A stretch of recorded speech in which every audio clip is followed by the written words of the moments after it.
Give us a sense, as you actually are talking to people about doing deals, are people holding off at this point because of uncertainty about where the Biden administration is going with both taxation and antitrust? Well, first of all, Dave, it's great to be on always with you. And I would say, we have to sort of take a step back and realize that we are continuing to see just tremendous momentum in U.S. M&A. And this comes off of record-breaking quarters for Q1 and certainly Q4 of last year. With that, tremendous amount of tailwinds in general. Obviously, with the government intervention because of the pandemic, the pent-up demand and the excitement around the reopening, the vaccine rollouts. You couple that together with the access to capital, the low cost of capital, and mix it in with the valuations that sellers can realize right now. There is a strong appetite to transact, no question about it. And the ability to transact across sectors, across regions is certainly pronounced. But I would say, in response to your question, are people thinking about what may come down the road in terms of Washington policy changes, in terms of regulatory changes, tax changes? Absolutely. And I do think that the uncertainty that is looming perhaps over the horizon is acting as an accelerant to what's already a pretty strong tailwind in terms of deal making. When it comes to taxation and possible changes in taxation, again, we don't know what those would be, but we've seen various proposals made. Is it causing some people to move things up, to do them more quickly? We saw Steve Schwartzman last week over in Qatar saying that he thinks actually there's an avalanche of opportunities because people want to get ahead of the tax man, as it were, in case there are tax rises. Well, I mean, as you know, the sort of narrative of this administration and the majorities in the House and the Democratic control of the Senate, the narrative is increased taxes on the private sector. And so there's a lot of concern about where that will end up.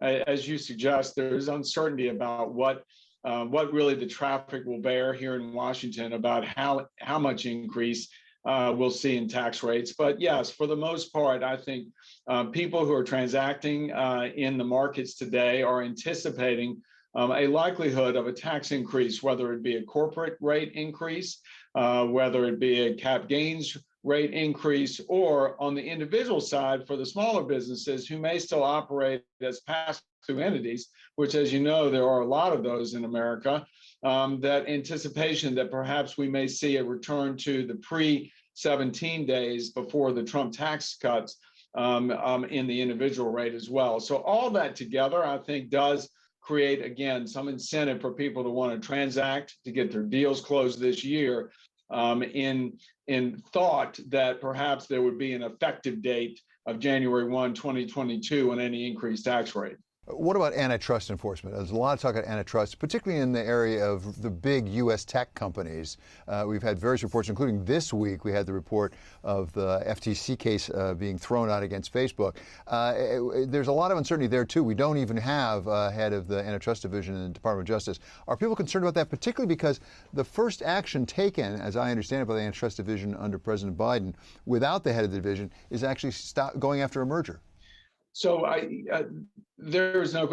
think if you look at sort of the antitrust area, you've got sort of three pieces to this. One is the activity on the legislative side. Two is the actual regulatory side that we see in DOJ and FTC. And third is now talk of and reports of an executive order that's coming that will be much more of a comprehensive effort to shift a new strategy into a new strategy on antitrust. So first of all, on the legislative side, it was pretty stark and pretty, I think, amazing to see the passage of multiple antitrust bills out of the House committee that is tasked with oversight of these agencies and these issues. And there were bipartisan support for these bills, but there was also bipartisan opposition. And I think if you take a look at it, my party's position is always and has been that they do not like some of these big tech conglomerates and platforms due to the charges that there is conservative censorship on these platforms. That objection to the industry is much different than those objections that come from the Democrats. And again, the Democrats are not united as to why they want to see the breakup of the tech platforms. And especially you've got some differences on those who hail from more tech-oriented districts in California and elsewhere. So I think in a closely divided Congress, I still think the odds are very, very tough to see passage of those bills when it hits the floor of the House, much less the Senate, where you'll need 60 votes. And so then you go to the second issue about the regulatory bodies themselves. Obviously, the new chairperson of the FTC that President Biden has appointed, she's very, very aggressive, and the FTC has signaled a much more aggressive stance in terms of review of mergers. I think that is clearly something that the markets and investors have sort of taken in terms of their calculus. And we haven't yet seen where the head and who the head will be in the DOJ division, but clearly we're going to have a much more aggressive regulatory outlook.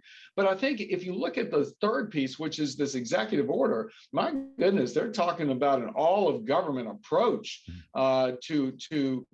and signals basically this disdain that is growing in the administration and on the progressive wing of the Democratic Party against the private sector, and that somehow government knows best. And I do think that all of that, as we see the evolution, will begin to, I think, crystallize in the minds of investors. But right now, again, it is providing a little bit of headwinds of uncertainty.